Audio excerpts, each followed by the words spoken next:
Good afternoon, Michigan Innovation Podcast listeners and viewers. Thank you so much for joining us today. I've got Mark with KRÄM Group, and he will be with us this hour, and we are going to learn all about his business. But before we do that, we're going to give Mark an opportunity to tell us a little bit about himself and sort of his origin story, and then we'll get into the business at hand and the great innovations that are happening at the KRÄM Group. And so, are you ready to go and let us know a little bit about yourself, Absolutely. Mark? Okay, Absolutely. cool. Thank Yeah. you. My You're name is up. Mark. All right. Sounds good. My name is Mark Wanner, as you mentioned, and the owner and founder of the KRÄM Group. And I, my history really is growing up in rural Michigan in the Leroy area, and I have actually Amish heritage. My parents were Amish until I was about 7 years old, and they left the Amish when I was quite young. It's not why I have the beard. It's just because I like it. But yeah, so we have grown up that in that area, and I still live in the general area, Reed City area now, and really just have over the years grew up in construction, doing that kind of a thing, and really in 2003 went on my own after I got married and started, kind of doing what I knew to do, which was construction, really. And we founded the company, which is now KRÄM Construction and Design. And we have an amazing team of people there. And we've been doing that now for about 21 years or so in the construction world. And it's grown significantly over the last 5 years to have an amazing team of people. We have, project managers, architects, everything on staff that we can design, build pretty much anything custom. Residential is primarily where we fall, and custom commercial. So that's kind of the original business that we started. As far as my things that I enjoy doing outside of work, I really enjoy my work and working with people. So there's not a lot of things I just do outside of work, to be honest with you. I do live on an 80-acre That sounds farm. so familiar. I know. I love working, and I do that too. I And do if it too. weren't Yeah. for my family, I think I would just work constantly. But Yeah. thank God I have a family because they keep Yes. me a little bit more grounded. Yes. We did get married in 2003 to my wife Ruby, and we have 6 children, 5 boys and Wow. 1 girl. So they definitely keep us busy as well. Our oldest son is now married, and our three oldest kids do work in both the construction company and the car wash we own in Traverse City, Green Mint Car Wash. And so we have, a lot of family working there as well. So it's nice to have them involved in the companies. Absolutely. And we have a Yeah. family-oriented business as well, so I totally get that. Yeah. Wow, Yep. that's It's a so wonderful, cool. it's a blessing to be able to give them opportunities to ride and grow. So that's great. But Mhm. yeah, most of the time, I was also a youth pastor at our church for a while, which I've now passed on. I do run sound and have played drums in the past, and I enjoy that kind of a thing. Um, but most of the time is business related, and people development is something that I really just enjoy and care about, and has kind of become my mission in life. And that leads into everything else we do. And in the last year is really where the founding of the KRÄM group came into place. And now, Okay, that's awesome because that's where we want to go next. And so Mhm. I understand that the CRAM group specializes in acquiring and growing companies, and you really focus on preserving and enhancing the legacies of the past owners while adding value to the community, which I think that is so unique in this whole mergers and acquisition space. Mhm. I'd love to really dig deep into why did you decide to pick that as your ecosystem or your ethos, I should say. Yeah. I'll jump in there. I'll tell you a real quick funny story before. The name Crom is really just my name spelled backwards. A lot of people don't know that. Oh my And gosh. we put the two dots over the A to give it a fun sound. So that's just kind of a unique thing about why it's called Crom. And Okay, so thank you for that's just clarifying that. I thought you were maybe from a foreign country or something. Yeah, no, it's a lot of fun. One of our core values in the past was a good sense of humor, and that's where we went with it. We knew people were going to call it cram, but we figured we'd go with it anyway. So That's that awesome. was brought up by one of my Very- team members, and so we did that. But yeah, That's so the kind of the beginning Hey, if of the Oprah can do it, you can do it, right? With Harpo. yes, yeah. So the founding of the Crom Group really happened over the last year, though it was kind of an idea to some degree in the past. So having started a construction company and built it up with an amazing team of people, which really it takes people, and then in 21, having started the car wash, we're business that we started from nothing, right? So I understand that value there. And just realizing over the last couple of years that my mission in life really is to connect with, develop, and create opportunities for people.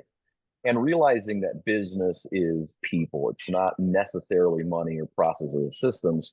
Those are very necessary things, obviously, for them to become successful, but business really is people at the center. You need people, you need teams. And in doing that, I just really found a love of doing that.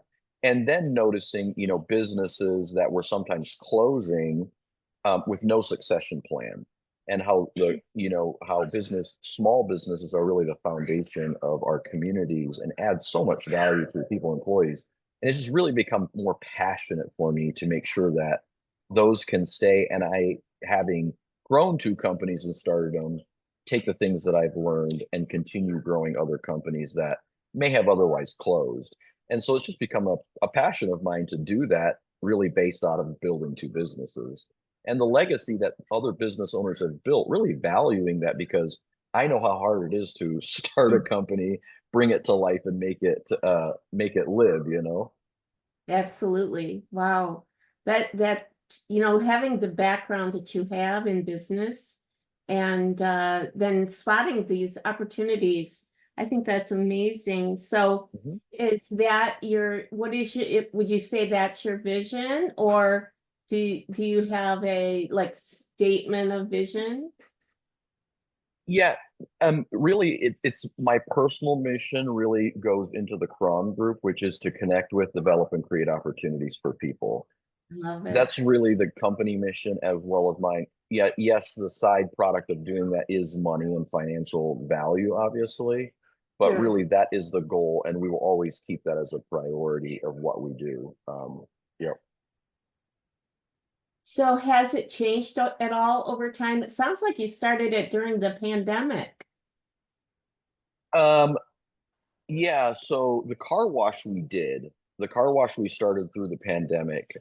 We were trying to get that stuff. The Crom Group itself is more recent. The mission, Okay. so my personal mission and vision related to the Crom Group is somewhat more recent. As you're growing up and developing businesses, right? You're trying to find a little bit who you are or what you're created for. Right. And so that's really been developed out of that. Obviously, having a lot of coaching, reading a lot, that's just really brought that out of it. And now I'm realizing clearly that this is something that I'm kind of is of my purpose in life is to do this for companies. I am not the smartest, but we have great advisors and people around us. So Oh, I think anyone who can, build a house or do you build houses in the construction business? yeah, primarily we build custom residential homes. Yes. Hey, that is one of the most complex processes.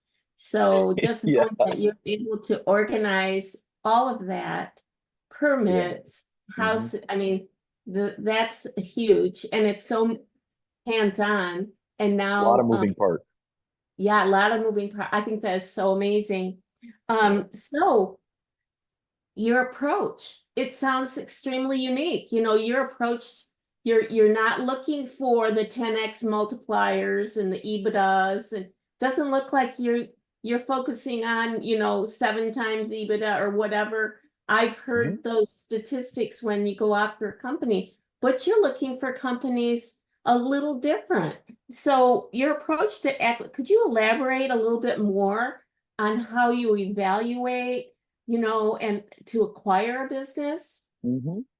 Yeah, it's so we have had a decent amount of people come to us. We have required one recently, and we're in the process of potentially acquiring three more right now. And so Wow. people come to us with like, hey, we're retiring. We don't know what to do. That's usually where it kind of starts. It's mostly a retirement type thing.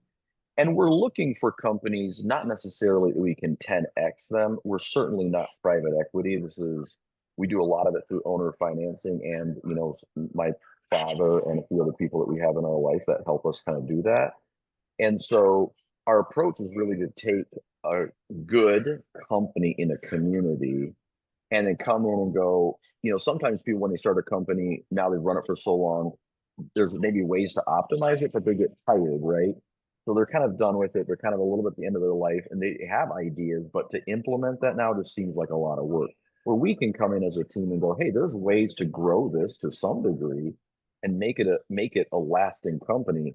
So we're not looking, when we look at a company, we're not looking for companies that are failing, right? We're looking for companies that do have a good reputation and do have a legacy that we can build off of and grow if possible or maintain. And usually there's growth available. And so that's really, and it starts with signing an NDA just to make sure that we're, uh, you know, uh, not disclosing anything, the comfort of that. And we really also, once we sign the NDA, we really look for culture. Like, what is the culture of the company? Is it something that matches our culture, which our culture is, and we really do, we hire, fire, review, and reward on this is friendly, great client experience, and no drama. That's really our culture Right. internally that we really uphold.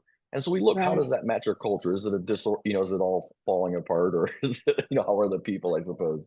Then we of course Sure. dig into the financials. We look at potential growth, and often the owners themselves know areas that it could grow in, but they don't have the time or effort or energy to do it anymore. And so it gives us some clues of what happens there. Then we look at team strength, like how strong of a team do they have internally? How many people do we have to replace? How is this operating? Is it independent of the owner? Is it very reliant on the owner? There's a lot of things, that every company is so different. You just kind of check down through. We also look at industry. Is it something that we know anything about? Do we have any confidence we can actually do something well with it? Do we have advisors on our team that know this stuff and can help us? So that's really big. And then we also look at, what does the owner need? Is it a financial need why they have to sell? Those kinds of things. And then just make sure that we're Right. aligned in our goal of purchasing. And that's really kind of, those are kind of Absolutely. the steps we go through. Very, very, very thoughtful. Very, very thoughtful. How do you ensure the seamless transition? How do you make sure that that you kind of keep the clients sort of in apprised, but so that they don't feel like there's a hiccup, with their existing clients? How do you manage that? Yeah, that can always be a challenge, and this where the challenge become is the biggest is if it's very owner reliant, right? If the owner is very involved in the day to day of the business and it doesn't really work without them, it's a higher chance of losing clients. If the Mhm. owner is more a working on the business type of person versus working in it, a lot of times that client base is more used to the business than the name of the owner, as an example. So those are things we Right. evaluate. Sometimes it is a long-term agreement, maybe 6 months to a year and a half, where the owner stays on and also Mhm. promotes that. And then also the owner financing piece of that kind of kicks into them being involved in, making sure the business does well or recommending people to it. So there's elements that play Absolutely. They into it. still have a stake in the game, right? Yeah, They got yeah, stake. That's always very important, and I think that keeps the clients happy too. yeah. And I think that my curiosity goes back to the legacy. Do you end up finding that you're able to keep their legacy intact, and how do you do that? Yeah, so number one, when we come into a company, we really want to honor them for what they've built. Again, going back to having started two companies on my own, like realizing what it takes is really honoring them and doing that. And then we often have things like, where we've done in the recent company where we had like a retirement celebration for this person. where we Oh, brought all their friends and family, some of our teams in, and just had a great time of mingling, getting to know a lot of their friends, and just really appreciating them for what they've built, right? And then oh, saying, hey, we that's only want to make this better, right? We don't want to nice. detract from this. We're not going to come in like a private equity like might and just squish every dollar out of it. We're going to take Oh, care of the right. people Well, and take care of the yeah, that's community. hard. When I Yeah. worked in my business, I work with electronic medical records, and my Okay. biggest client was acquiring hospitals all over the United States. They would Uh-huh. buy 5 or 7 hospitals a quarter, and they did not have that method. They were like, if you don't toe the line, you're gone kind of approach. Yeah. So that's what Yeah. I'm more used to, Yeah. you know, it was like, watch out, they're coming.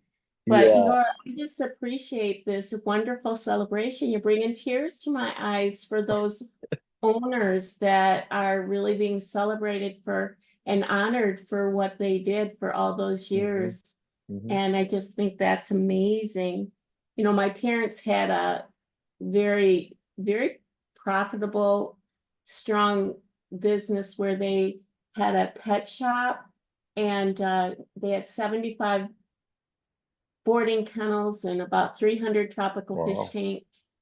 And Wow. they had 4 groomers. It was a big, Big like ordeal. think of PetSmart, but more like by one business, Right. by Yeah. Cadillac. And I wish someone would, because they were older, and my mother had a heart attack and she had to leave. And I wish that there was somebody like you around when they needed to retire, because Hmm. oh man, so many people were used to leaving their dogs at cozy kennels, Yeah. and the customers just didn't have anywhere to go. They had to go to the vets, and nobody really wanted to board their dog at a Yeah. hospital. It's better Right. to have at some place where there aren't sick animals. Yeah. And that seems to be a very common story, right? There's a lot of businesses that if they haven't thought through the succession plan, it actually has a lot of value, almost a retirement plan, honestly, for the people that they could, especially if it's an owner finance situation where they could be reaping rewards off of that for quite some time because it has value. And we just step in and give them an option. Not everyone we Yeah, can help, but we step in and give them an option and say, hey, this is something we would love to be a part of. And this might be an amazing opportunity versus just walking away, yeah.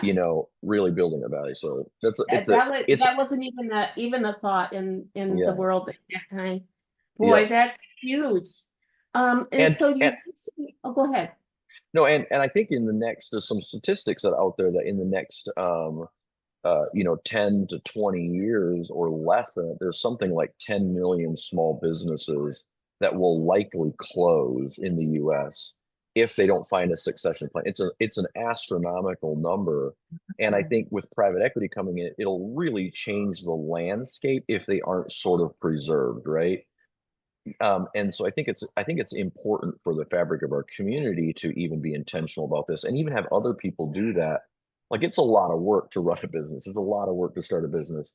Something that's already been moving and has been in business for at least 10 years, as an example, is a lot easier to keep alive and to They've got the grow it. momentum. They've They've already got got the momentum. it's Exactly. moving and shaking, and the Yes. customers Yeah. are coming, and the clients are there, and the Yeah. employees are on board. Hmm. That was the way it was with they had 4 groomers, Yep. and a lot of this was just going. Yeah. And I can Hmm. see, knowing, it's always neat when you've been there and you can see where it would fit. And Yeah. so how do you evaluate the growth strategies? I know you said that you pick their brain and they have ideas. And one Hmm. of the ideas my mother back in the day had the idea for a PetSmart type approach. That was her Yeah. growth. And at 67, she could not, become a PetSmart. But that's what she wanted to do. She wanted to, Right. do in Traverse City, do one down in Grand Rapids, and Yeah. Hmm. and do because she Yeah. knew it was good business. And so Yeah. if she were to talk to you, she would give you that idea.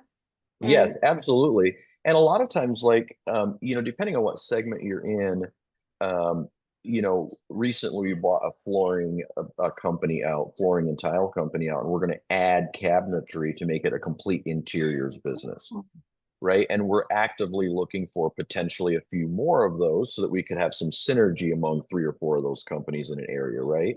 But they're already established companies. We're not going to start new ones. We're going to take existing ones, add things to them, and help them grow because clients, as an example, in this case, clients would love to come in and pick out everything for the inside of their home, not just flooring and tile. So there's ways you can build on a product or a service you already do. And a lot of times a seller will say, we have a lot of people coming in and asking for X.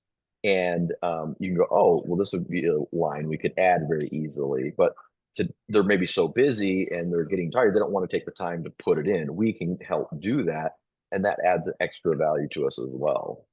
wow, and with your experience in construction, that's natural for you. That would be an industry that just Mhm. makes sense because you guys have worked in it for years and years, Yeah, and that's you've right. got you got family. I just think this is Yeah. fantastic. So how do you approach the community? Let's say it is a very, enmeshed, this owner and the family, whatever the business is, they're Mhm. enmeshed in the community, and they're retiring and now they're gone, and so the whole community's talking about, so and so who ran such and such is retiring. How do you keep that community engagement? Yeah, I mean, we really are because it's to us, it's a little more personal, right? This isn't just a business takeover, it's something personal. So when we come in initially with a company, we want that owner to feel so comfortable selling it to us, knowing we have so that they can actually go like, oh my gosh, Crom has just going to be amazing for this. Like they're fully behind it, right? And in a couple of cases, we've actually done where we've done a joint news article where we both Oh, talked and interviewed, right? So the whole community can see what we're talking about, what we're doing, why this is a benefit, so that it's not just like, oh, it's sold, kind of off record as an example. NDA initially, we really dive in and we don't want to expose sure. anything when we first start. Yeah. But after that, we want them to promote the fact that they're selling it and excited about that. If they're not, then likely that would end up not being a good fit, right? And so that's where we want them to feel so good that we're taking it over and love the fact that they can go, yes, I'm so happy I sold it to them. They're taking care of my existing team. They're all there. All the team members go, we love working for this company. They're going to promote that in the community and only make it better, right? And so the service won't go down. We're not going to come in and make a ton of changes. We're going to keep it, see where we can optimize, and over time make adjustments. Excellent, excellent. And that makes everyone in the community happy for them because if Yeah. they are friends, they want Hmm. them to retire, that go, enjoy Yes. their golden years or Yeah. whatever Yep. next thing they're up to. And I think that's awesome. And Yep. then we always have to think about those employees.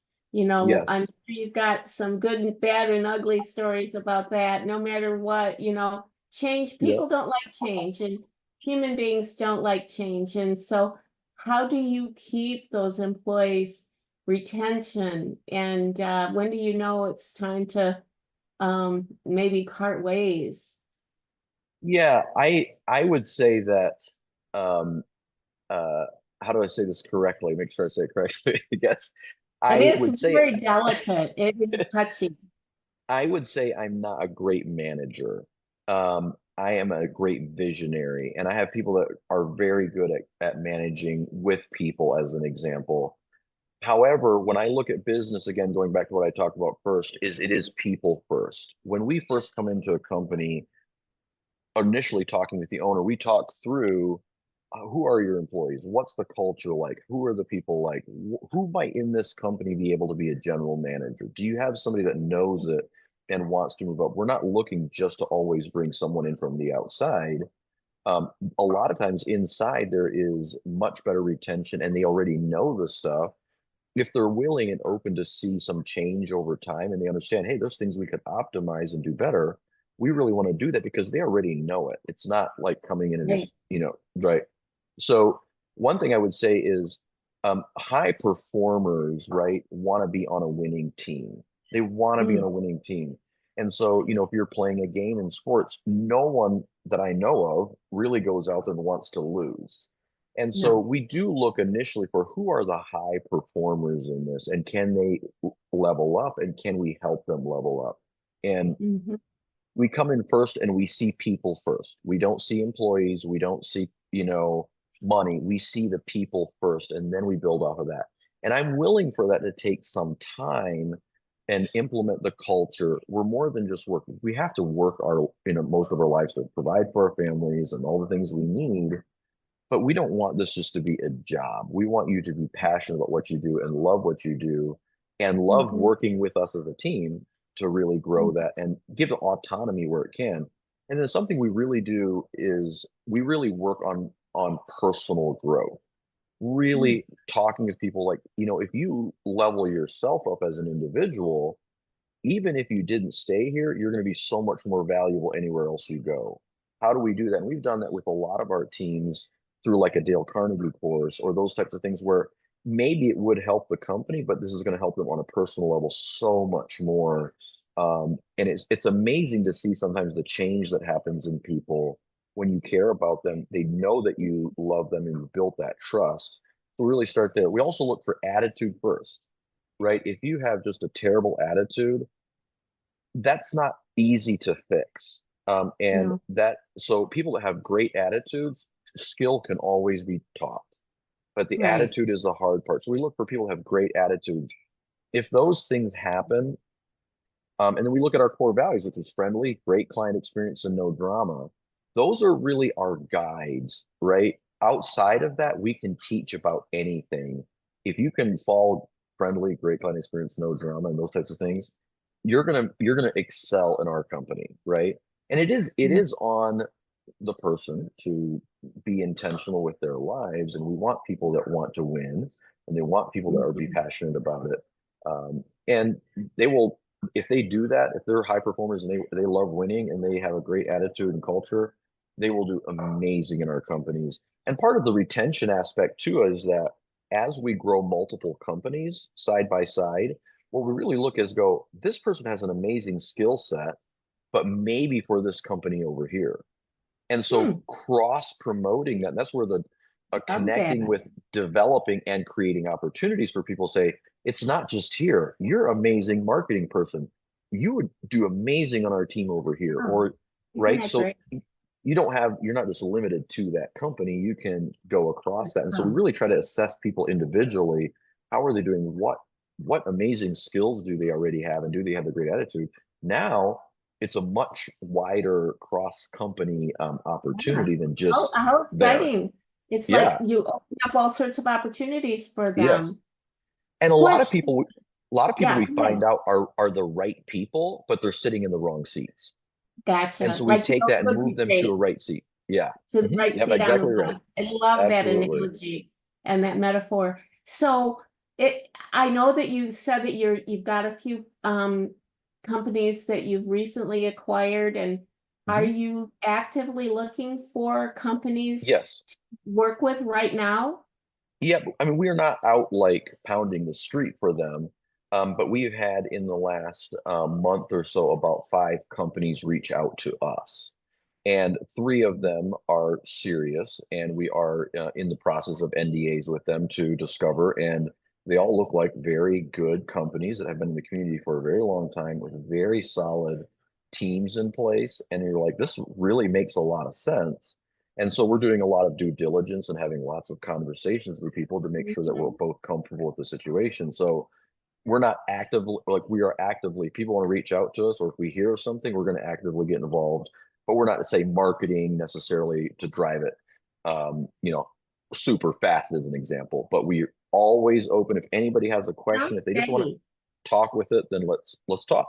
We can start Yeah, there and sounds go like where. it's a steady, Yes. not, Mhm. it's just like, very cadence. It sounds like your cadence Yeah. is reasonable Mhm. and doable. Yeah. And so if someone is interested in reaching reaching out to you to, based on listening to this podcast, Yeah. would you, what do they need to do to start talking to you about this whole Yep. idea? They could go to our website, thecromgroup.com. That's KRAM, thecromgroup.com, and they could fill out an inquiry form on there and do that. And then it'll come to me, and we'll reach back out to them and start working through that way. And a lot of times, maybe they're afraid of not spooking the employees if they want to have a conversation. So a lot of times we sign an NDA from the beginning that they can know it's a confidential conversation and make sure that they feel comfortable saying the things they have and the concerns they have and what they want to do. And we can explore it knowing it's not going to get out and around or be a concern for them. So yeah, thecromgroup.com, fill out a form and we're happy to talk. We'll put that in the show notes. Okay, And so when great. people are on Spotify or Apple Podcasts Mhm, or even mhm, YouTube, they'll be able to see the URL right there, and you'll be mhm. able to click right here in our show Okay, notes great. to get access to that. And it's so nice that you have the NDA and that they can have a private conversation with Hmm. you. Now, you Absolutely. mentioned private, or no, owner financing. Do Yeah. you ever, do you have the banks involved at all, or do the banks ever get involved? Yeah, I mean, we certainly had banks involved with more of the startups. We're kind of newer to the acquisition game because it's more recent, right? So, in the past deal we did do an owner financing deal, and there is a lot of benefits both to us and to the seller. The benefits really, it's a win-win deal that we can agree on something. There's also tax savings to the owner. Like if they're not getting a whole chunk up front, there is a huge benefit in tax savings over time. So there's a big benefit to them. Oh, you mean Also, like if capital gains? correct, uh-huh. And then Okay. also if they are the fine or they hold the note as an example, they also earn the interest of it, where a bank would earn the interest of it, What a right? So there's a win-win. so it's a win-win long term for us. For us, it's also like again, as you said, your mother had this, right? Your mother had this pet boarding place. It's almost like a built-in retirement because they built this and they're not sure what to do with it. Maybe as a business owner, sometimes people haven't built retirements or they have, who knows, right? Now you're Oh, getting a that's so funny steady, that you say that, because you're when getting, this is a crazy story, but yeah, they started the business in the 70s, and um back then she didn't even, and my dad was working at General Motors third shift, and so yep, she moved up here to Cadillac and he was down in Flint. So they lived apart for several years, I think for almost 5, 7 years. So he would come up on the weekends.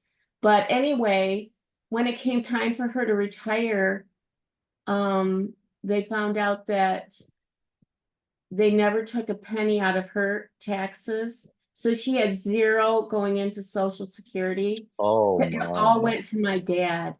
And oh so she my, didn't have a penny in Social Security. wow. And Yeah, and see that so, as an example, it's almost a built-in retirement for the next 10, 15 years, depending on how it's structured, right? You could be getting a yeah, very consistent check as almost a retirement account. I So know. there's And then when there's she some went benefit there. to them, they said, well, you never worked. And my God, she was working 14-hour days, Yeah, taking care of 75 dogs, all those fish tanks, taking care of yeah. all those food. And they said, well, you never worked. So she was Oh, not happy about that, but mortifying. he would have loved you. He would have made so. Yeah, I find out, That was a different era. yeah, yeah. In the most recent one, we the flooring company that we bought, it's to me, it's very emotional because I love people. I really do. And it was such an emotional transition. This husband and wife had started it back in 1978, this flooring company. And so they'd Mhm. owned it for almost 47 years. And her husband had passed away and her son had passed away. So she was the only one left. And it was just so rewarding for her and for us to be able to take something that they'd worked so hard on and give it new life and not and allow it to be part of the community. every God time they bless drive you. by, they realize, hey, I built this and now it's still Yeah. living, you know? Oh, God bless you. I know, Yeah. I can feel it. I can tell that you have a very godly spirit, and I Yeah. appreciate that. Yeah. He's why Thank we you. do a lot of what Thank we you. do. I agree. I love the Lord, and he is Yeah, that's definitely amazing. involved in what I do. There's no question. I will say Yeah, too, beyond the retirement, some of the benefits to us for the owner financing is, or even to the client, or even to the seller sometimes, is that banks will sometimes undervalue a business. And that's often due to maybe records or how they've kept them, right? Some people aren't great at that, for being honest. And so a bank looks at that number and goes, it doesn't look like you made much. And sometimes we can tell that they definitely made more, right? So there's ways we can look at that and be a little more creative where a bank just doesn't give a lot of flexibility. And so if we feel like it's a yeah, good they deal, get we might give a little bit more for it if we really think it's good. Not always, because it's hard to know what people are doing, but sometimes there's a better value there. sure. We can also be a lot more creative with the structure. If they want a certain number on it, we can go, okay, we don't really want to pay that much as an example, or we'll value it and do that. But we're willing to pay that much if we get creative with how we finance it or how we structure that deal so that debt servicing makes sense. So we have a lot more of freedom and flexibility in that. And then the other thing is that um, we also want the client to promote the company, or sorry, I keep saying client, but the seller to promote the company. So if they're owner finance, they're also going to get behind and go, yes, go to them because they obviously want the company to do well, Yeah, right? they need it. It's Yeah, part of their, yeah. they have a, like I said, stake. Yes, yeah. And also sometimes if it's a dump and run situation, they just want to unload the company. Usually that's a red flag. What's coming down the road that we're not aware of, right? And so not always, sometimes a medical issue or something they really need that. So that's really it also kind of ensures some things for us, and we can tap into that person for a time to really gain the knowledge that they have of that industry or that specific clientele or area. So there's a Right. win-win. It's a win-win to the deal, no matter how we do it. So we love and we look at owner financing first. If that's not an option, we look at what options we are. Again, we're not private equity, so we don't have massive amounts of cash sitting around. And owner financing lets us get creative and help do that. Sure, and that makes a lot of sense. So I know that you're super positive, and so am I. And Yeah, it's just got to be some challenges out there. So there's always.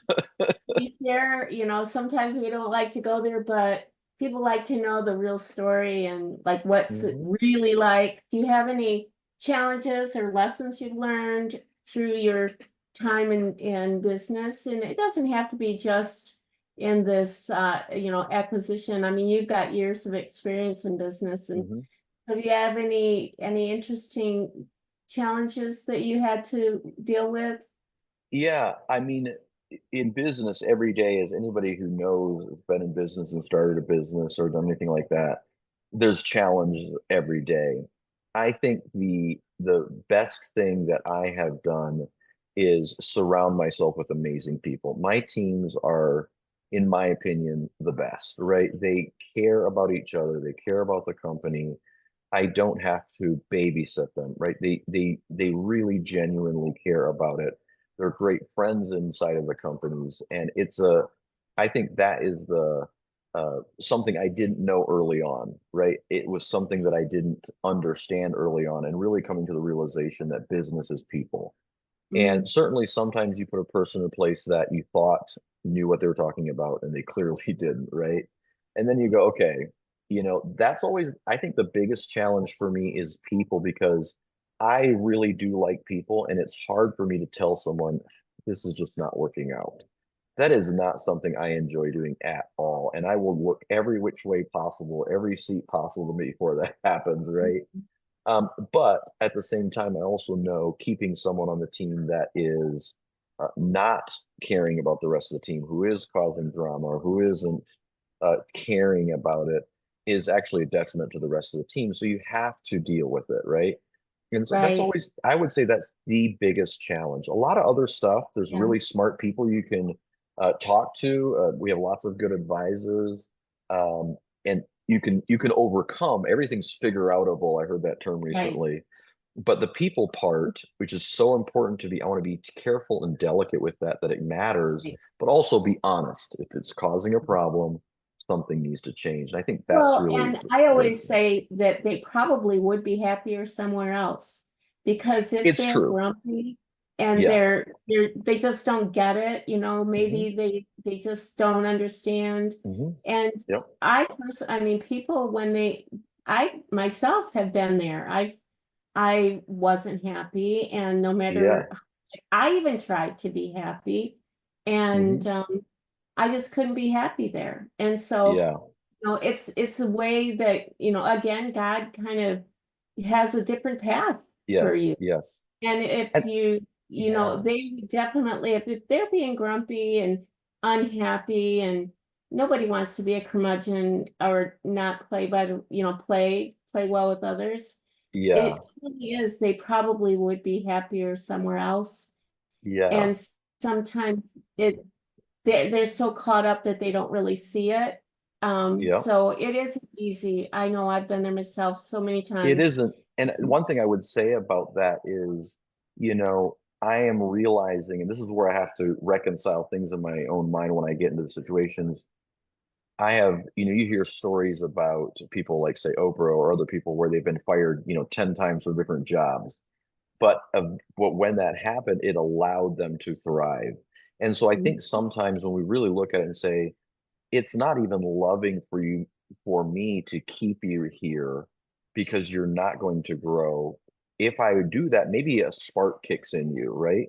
Maybe something else is, maybe another opportunity comes up that really allows you to flow. So it's actually sometimes love to let people go or be intentionally tough on them because I know they can do better. People have an amazing ability. When you look at people and some of the things people have accomplished over life, you can do amazing things. And that's what I want to draw out of you. And if that's not what you are, then you're going to have a tougher time on our team. Not because I don't love you, but because I really want people to work together and love what they do.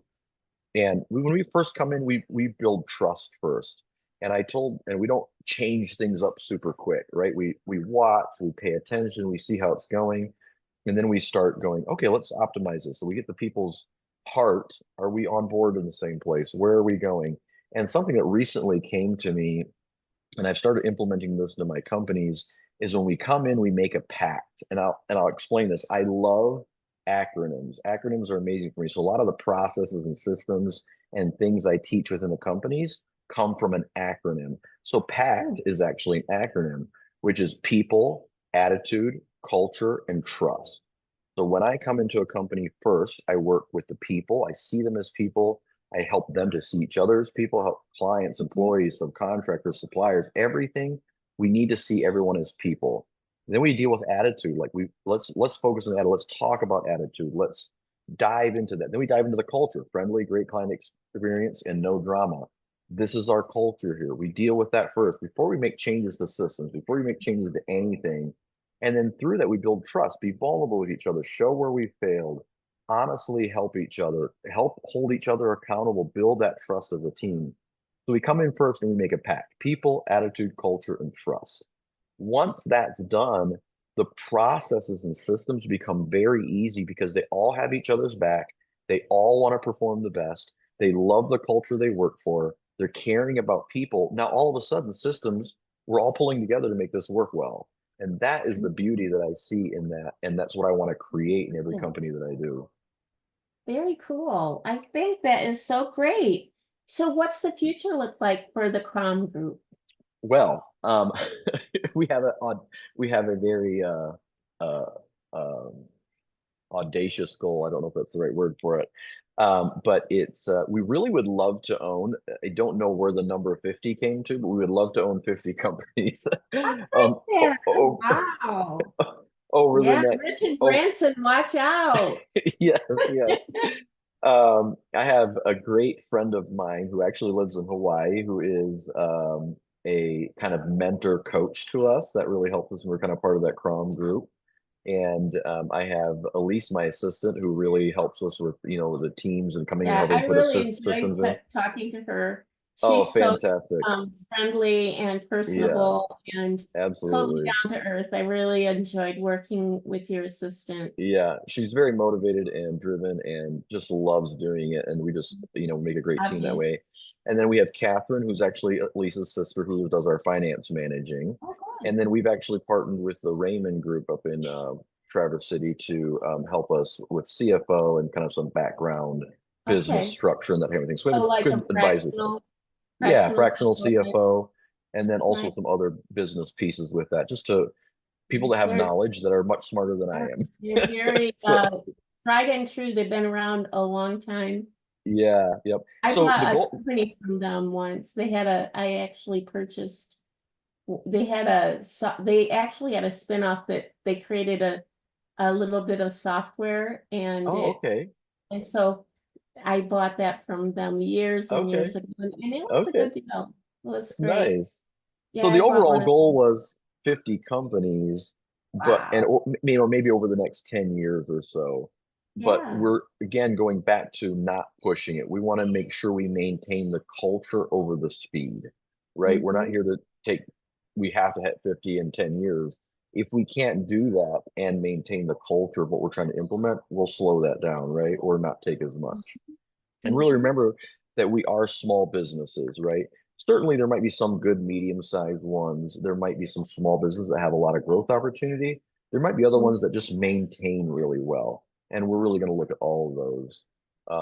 And So what yeah, would be your sweet spot company size like in revenue per year? um, so um, that depends, I suppose, in what industry it might be in.